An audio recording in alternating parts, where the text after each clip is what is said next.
और आगे बढ़ते हैं, अब बात यूरोप की करते हैं। यूरोप इस समय भीषण गर्मी की चपेट में है।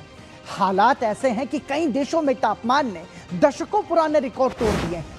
सड़कों पर सन्नाटा है, जंगल धधक रहे हैं, नदियों का जल स्तर लगातार घट रहा है और अस्पतालों में हीट स्ट्रोक के मरीजों की संख्या लगातार बढ़ रही है। वैज्ञानिक इसे सिर्फ एक मौसमी हीट वेव नहीं बल्कि जलवायु परिवर्तन का गंभीर संकेत बता रहे हैं। यूरोप का एक बड़ा हिस्सा इस समय हीट डोम की चपेट में है। स्पेन, फ्रांस, इटली, जर्मनी, पुर्तगाल और बाल्कन क्षेत्र के कई हिस्सों में 40 से 45 डिग्री सेल्सियस या उससे भी अधिक तापमान दर्ज किया गया है।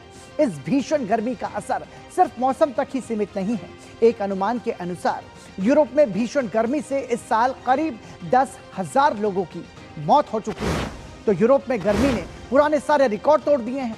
आपको बता दें कि यूरोप के 26 देशों में रिकॉर्ड तोड़ हीट वेव है, यानी कि हीट वेव की चपेट में 26 यूरोपीय देश हैं। यूरोप में गर्मी की वजह से 10,000 से ज्यादा लोगों की मौत आंकड़ों में दर्ज की गई है और कई हिस्सों में तापमान 40 डिग्री सेल्सियस के भी पार पहुंच चुका है। इटली, ब्रिटेन में रेड अलर्ट जारी किया गया है। फ्रांस में कई परमाणु रिएक्टर बंद कर दिए गए हैं भीषण गर्मी की वजह से, और ये चिलचिलाती धूप और हीट वेव और भीषण गर्मी का यूरोप की जीडीपी पर भी सीधा सीधा असर पड़ा है। गर्मी से यूरोप को 11 लाख करोड़ रुपयों का नुकसान हुआ है भारतीय रुपए के हिसाब से, और 34% आबादी जल संकट की चपेट में आ सकती है, ये अंदेशा जताया जा रहा है। तो जलवायु परिवर्तन की जो स्थिति है वो सीधे सीधे चेतावनी दे रही है यूरोपीय देशों को भी, और यूरोपीय देशों के साथ साथ हम कह सकते हैं कि ये जो चेतावनी है ये पूरी दुनिया के लिए है।